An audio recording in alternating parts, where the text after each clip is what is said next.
Izzy, roll over. Oh, boy. Yes, ready? Izzy. Up. Uh-oh, girl. Hi, Sam. Okay, put it right there. Hey, that's you.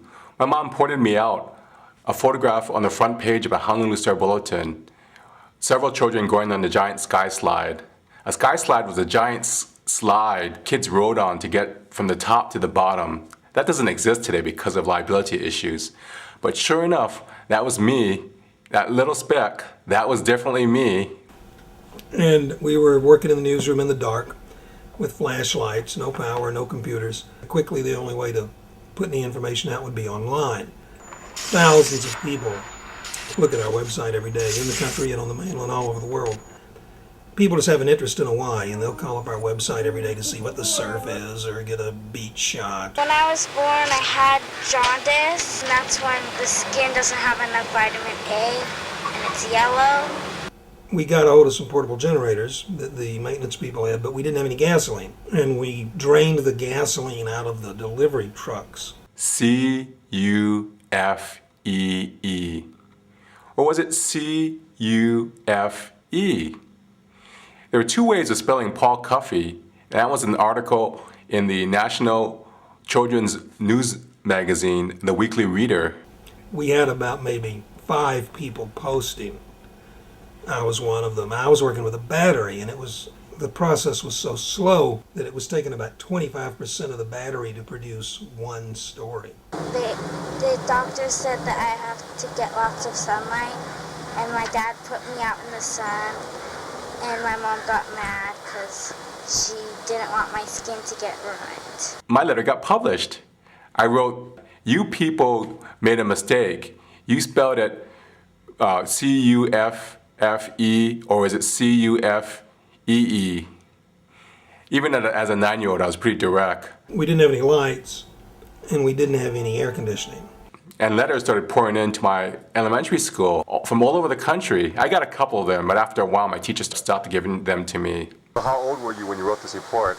12. What did your mom say about this report when she read it? She said it wasn't true. So who gave you the facts for this story? My aunt.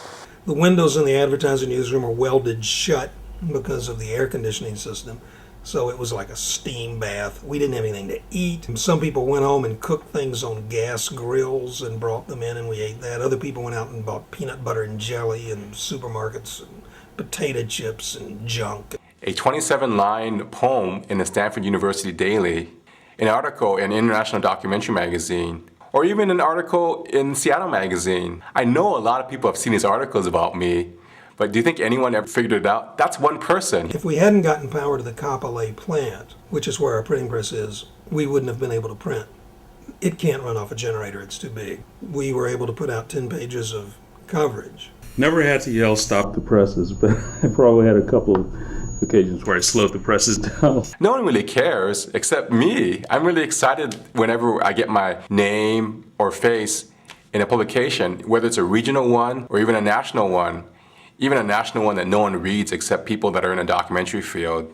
I've covered disasters. I've covered tornadoes and I've covered floods. And there, of course, the problem is all in the field.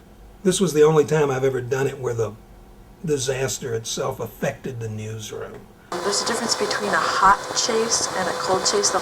What a cold chase means is that during the printing process, there are times when they have to stop the presses anyway to change the paper roll. And we had a case in which there was murder by cyanide, which was hidden in Excedrin bottles, and the case came in after our deadline.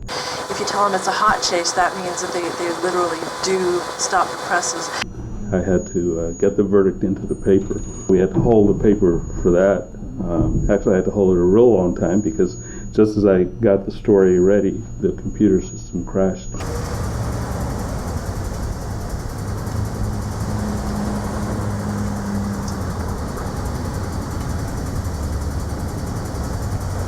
Stone was a well-known journalist in progressive circles. He worked for PM, which was a very progressive newspaper. He worked for The Nation back when it was really progressive. It's progressive now, but not like it was. Being a columnist is very different from being a reporter in that, first of all, your face is in the paper so people know who you are and they recognize you on the street. And secondly, because you are saying what you think about things rather than just quoting other people. There was a photo with a little caption. It was from the Promise Keepers. It was the Christian group of men trying to be better men. They'd meet in stadiums and things like that because there were these big gatherings. He was prepared to stand up to McCarthy and any individual or institution in power that was screwing over people. He was pure of heart, pure journalist. I'd be out eating someplace and there'd be people at the next table looking at me.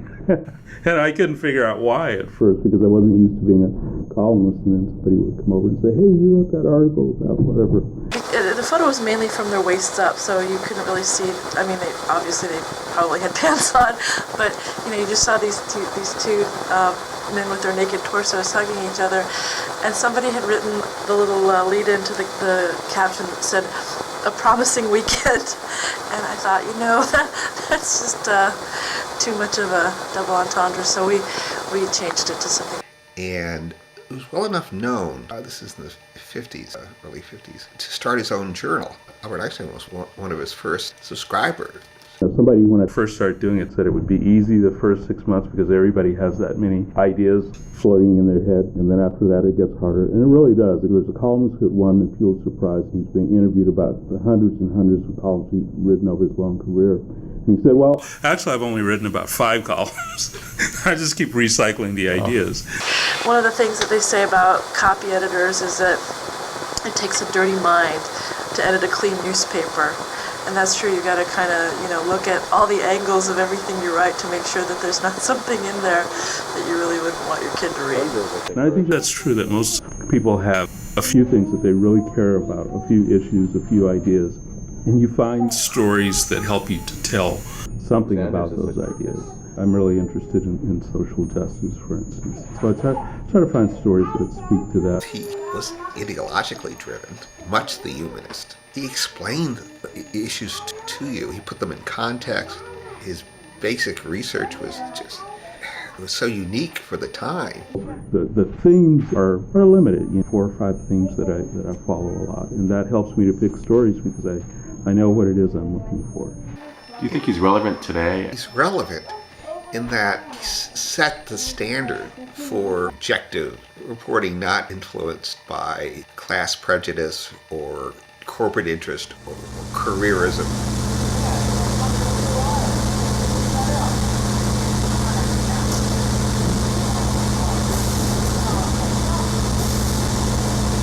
We don't waste things. It's automatically fed through a tank, but the things that we recycle, we manually feed it back into it.